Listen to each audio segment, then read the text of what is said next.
everybody watching this. Welcome to the Fireside Chat. I'm Mei. I'm the Chief Marketing Officer here at Squiz. Hi, everyone. My name is Jason. I'm the Chief Technology Officer here at Squiz.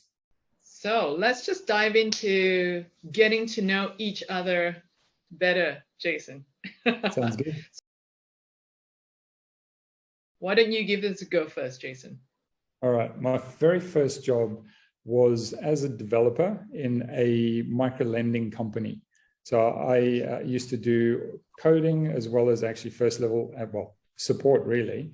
And I'll never forget, because I actually had a mouse pad that had a target on it that said bang head here. And I actually did that quite a few times because of some of the calls or the issues that we ran into. So yes, that was my first job. Very nice. Looks like we have something in common with our first jobs: customer service.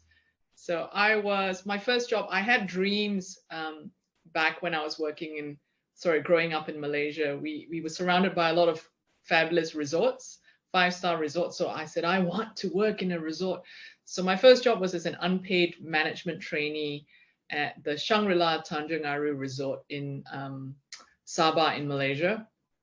Amazing place. So I did everything from guest relations at the front of house, which was obviously very glamorous, to washing pots and cleaning toilets on the back end. So it was fun, but it was very humbling. Let's just say that. I can imagine. Well, if we're starting with very first job, my very first job was actually serving frozen yogurt to people. That was the first thing that I ever got paid for. Very interesting to sort of go through that sort of service industry, that's for sure. Have you got a technique with the swirls with the yogurt? There actually was, because if you just pull on the machine really quickly, it comes out really, really fast, and you end up with just a bunch of squiggles. So it's all on the wrist. I'll let you start with this one. I won't say worst advice, because my brother gave me a lot of advice growing up, and all of it was bad. So I'll focus on the best.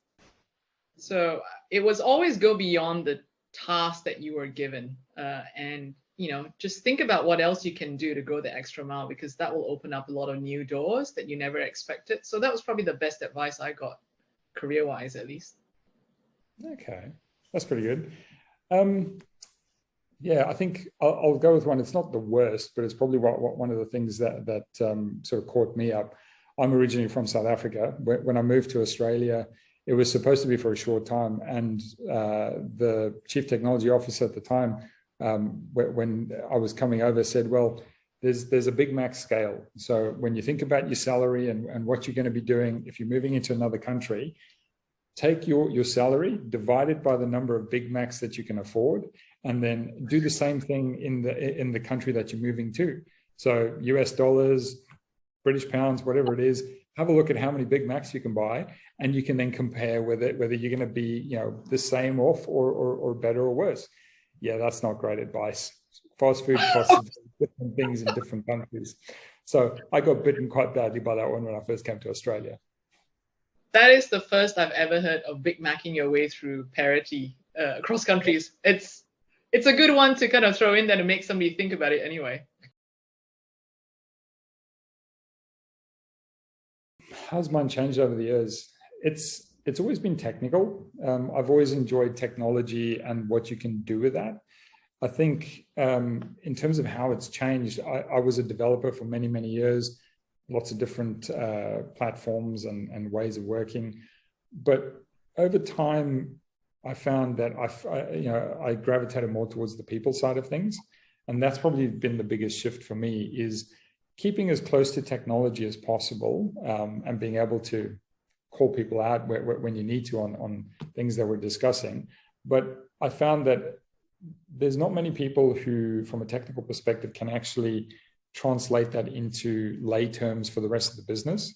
And I found that was a good sort of bridge for me, being that bridge between the business and technology. So I guess that's probably been the biggest shift, was picking whether I wanted to stay technical and go down that technical path, or picking whether I enjoyed working with people more and then going down that path. And that was my shift. Was I don't code much anymore. I try and stay as relevant as I can, but these days it's more I know enough to make me dangerous, but I've gravitated more towards the people side. So I think that's been the biggest shift for me. And I have to say, you do it really well. The translation of technical into commercial or layman language. So I can attest that you've done that transition very well.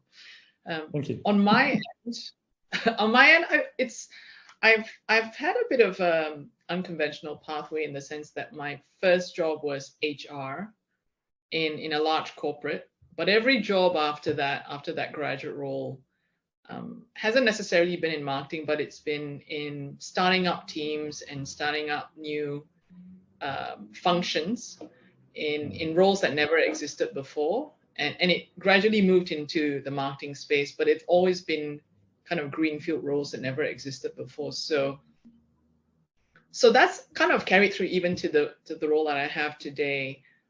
So in that sense, it hasn't changed, which has been great because I love that. Because I kind of learn by solving problems, and every time I go into a new role that doesn't exist, that's what you do, and that's similarly what you're doing right now, right, Jason? We're solving new problems that come up that we have to figure our way around it. So I suppose earlier on in my career, I was definitely more hands-on in solving all those problems myself technically, and as we move up into more senior roles, it's had to be less and less about myself. And what I can do, but what the team can do, and how we bring broader people along the journey.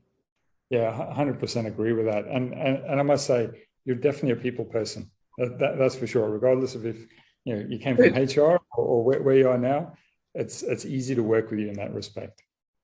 Oh, shucks. Thanks, Jason. This is a love fest. Everyone watching, just hang on to your socks.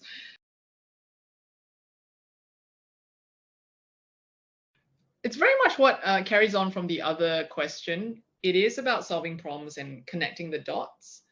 I love a good puzzle and giving people, not just in marketing, but across the organization, the opportunity to be part of the problem solving and part of that solution and feel like they own it, right? That's the way we kind of move through the business and make change happen. So yeah, solving problems and connecting dots. What about you? Okay. I think I'm a natural problem solver. I think any developer, that's our background. That's what excites us. But for me, it goes further than that. It's not just solving problems. It's sort of evolved into the team and the people and what we can achieve together. So for me, the most exciting part about my job is when we get to a point where we can look back and say, look at all these awesome things we've done. Look at these happy customers that this product that really does amazing things, and seeing the smiles on people's faces when they look at that and they realize, wow, we've actually done some pretty cool stuff. That's what I get my kick from. And I think you're right. We seem to, I love that we're both relatively new to Squiz, but the people here are so focused on trying to get it right for the customer first, and kind of almost moving all the barriers to be able to get there. So I love that fact, and it just makes what we do so much easier here. So our customer base in Squiz, there's probably two parties, right? Which we both make up in a way. There's the marketing and the digital teams, and then there's the development team or the technical team. So from a marketing and digital team perspective, it's all about just dealing with the rapid pace of change, like in what buyers are looking for and what's happening in the market, the channels, tech stack that we have to figure out. How do we make it optimal in terms of use, and obviously hiring and keeping talent. So that's trying to keep all the balls in the air and juggle that and know which ones to juggle, but then also have to deliver in the short term. Like marketing has always got the eye on what are we going to actually deliver in this quarter or next quarter in terms of revenue or sales, or loyalty and retention. And then what's the future going to bring? How do we make sure that we keep one eye on the future so that nothing we do today affects our ability to adapt? So that's really I think the challenge that marketing and digital teams are facing. You stole my answer. That's why we're so simpatico, and that's why we align. I would have said almost word for word what you just said. I think, it's definitely keeping up with change. Technology changes so quickly. There's the next development language, there's Golang, there's React, there's Angular, and it's always changing. So trying to make sure that we're picking the right things that can last long enough. And I say long enough because nothing lasts forever. And then, as you say, making sure that we can retain people. The biggest challenge that I've seen for the last 12 plus months is getting the right person in the right place at the right time. People are very hard to come by these days when it comes to finding good people to do what we need them to do. Being able to retain them, make sure that they're happy, they feel fulfilled in what they're doing. So again, from a product and a development perspective, it's not just what we're creating. It's about facilitation. Technology to me is all about facilitation. How do we make sure that people are feeling excited, are able to focus on the things that they need to focus on and not have to worry about some of the mundane items? So it's finding that happy balance, really. And I think you're right what you say about our worlds are so aligned in terms of the challenges. And similarly for our customers, the marketing digital teams, the product and development teams, that more and more we're working so much closer together, and strategies, the tech stack, processes all have to align so that we work in parallel. So that's an interesting challenge, but I think it's an opportunity as well. So I'm really excited to do that with you. Yeah, I totally agree. The lines have blurred so much over the last 5 years. Gone are the days where you just focus on that one little piece. You can't do that anymore. If you want to have a good holistic solution, and that applies to the products we create, services we give our customers, it goes way beyond your own small team. It's got to transcend the entire business. Yeah, spot on. Ooh, big one. You gonna go with that first? I think the biggest strength that we have is definitely our people. I think no matter how good a solution is, no matter how good processes are, no matter what you're trying to do, if you don't have the right people, it's not going to really matter. You really have to have enthusiastic, engaged people who want to make a difference. And that's what we have. I've really enjoyed getting to know people, getting to know what they're capable of and what their dreams and ambitions are, because it really helps drive what we're trying to do as a business. So I think that's our biggest strength right now is the people we have. Again, we're so aligned. I think I also say that this is validated by us talking to customers. So the team have been talking to a lot of customers lately, and that's what they say is our biggest strength at Squiz. So the deep experience that comes only with working closely with customers around the world on really hard, complex digital transformation challenges, right?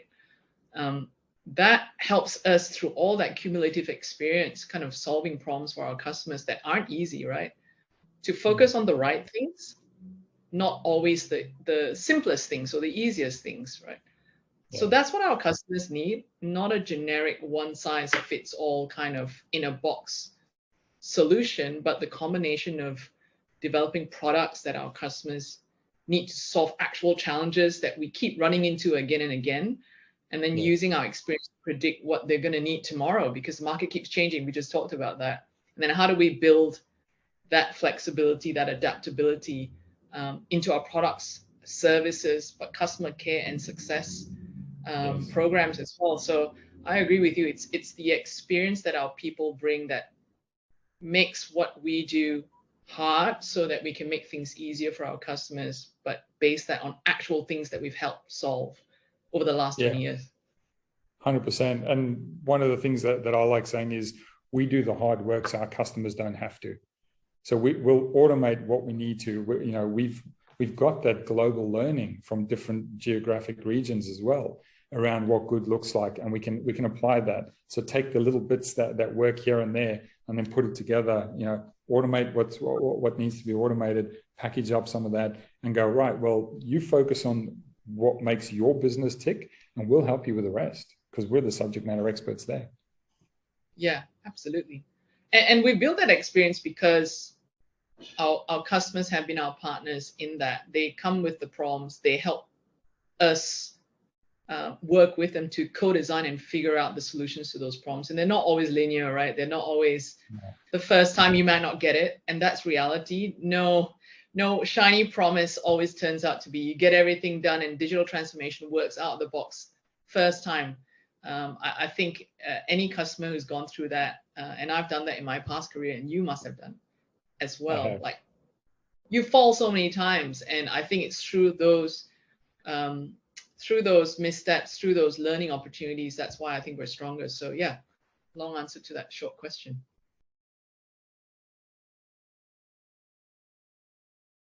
I would love for us to have successfully kind of seen our mission come to life through, hopefully thousands more customers around the world. And our mission is to create services online that improve lives offline. We serve kind of key sectors like higher education and government and, service-based enterprises that actually work to open up access to opportunities for communities, for families, for youth and individuals to, improve their situations or their lives. So I think for me, the next 5 years, biggest hope wouldn't it be amazing if, to see us do this 100-fold in the next 5 years? That would be great. Imagine the impact. So yeah, that's me. That's a really hard act to follow. I know. Geez, now you've got me stumped. No, look, I think for me, probably the biggest thing above and beyond that is, again, that facilitation. How do we make sure that the technologies we're creating are actually helping people? Technology is not there just for the sake of having it, and I hate it when that's the case. It's having something that is actually moving us forward, adding value to our customers, adding value to, making it so that they don't have to do 10 million things, that they can focus on the key things that's their core business, so they can carry on with everything else, so that they can go home on time, spend time with the family and those sorts of things. That's what I want. That's what I enjoy doing as well. So I think that's probably it from my side, is seeing the fruits of what we're doing today come to bear in the next few years around facilitating that ease of use for our customers. Yeah. And I think that would translate to, our own employees and our own staff kind of feeling as though, to your point, right, not only do we want our customers to spend less time solving, solvable problems and having to work through the tech, but I think our own staff and our own teams would love to know that what they're doing every day impacts, people in so many different ways.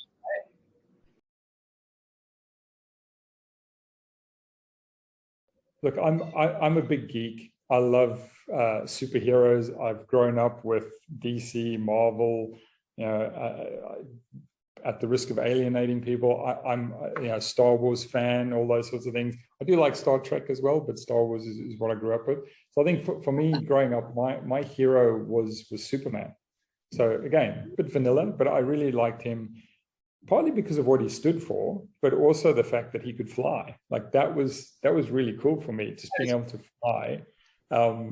So yeah, I think that's if I had to pick one, that would probably be it, being able to fly. Can you imagine being able to get somewhere like that and not have to worry about waiting in queues for airports and security checks, all that sort of stuff? That would be pretty good. We are not so far apart, I can say. But I obviously didn't answer the question as well, because they say, what would your superpower be? So I'm similar to you. I'm all over the Marvels and the comic books. I remember stealing my brother's comic books. He used to wrap them in plastic, every single one of them. And when he was out, I would sneak into his closet and unwrap them and read them all. But anyway, so I would love to have Doctor Strange's powers, because I don't have to choose from one, because there's so many, right? That's true. But it's very similar the why is very similar to what you mentioned. So, he casts these magical spells from these cool leather-bound books, to do everything from teleportation into other dimensions. Same, no traffic, no customs, no immigration ever. Imagine that. To cloning myself, or creating this magic force fields that keep, the enemies away. If you're a working parent, you know how useful the last two are, especially when you're working from home. Cloning yourself and having a force field. So that's that was my greedy answer.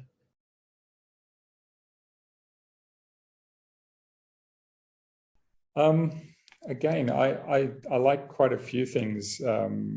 I'm really looking forward to the new Obi-Wan Kenobi coming out. So again, Star Wars fan. So we've really enjoyed, my wife and I both, all of that Disney Plus has to offer. But we also like some true crime and crime dramas. So something that's recent is The Staircase. It's really interesting, like the thought behind that and solving those puzzles and those crimes. But yeah, really looking forward to the new Obi-Wan Kenobi coming out. I think it's this Friday, actually. So, oh, I haven't seen The Staircase. I do want to watch The Staircase. It is pretty good. They're not done yet. I think they're up to about episode 4 or 5. But yeah, and there's about 3 to go. But there's a documentary on Netflix that followed it at the time that it was happening. So that's next on the list as well. So, all right, now it's made my to-watch list. So my favorite TV shows, because I can't pick one. So I love the Vikings from the History Channel. Yep. So I didn't watch GOT. I didn't watch Game of Thrones. I don't know why, because everyone is talking about it, so I avoided that. But I got hooked on Vikings instead. So that was fantastic, historical, but so compelling. Yes. I also like shows like Killing Eve, which is kind of quirky, kind of off kilter, but really interesting and smart. And one of my all-time favorites, I can't miss Seinfeld. Comedy about nothing, right? So I think my husband and I know every single episode and every single saying. It's very annoying, but yeah. So those are my 3.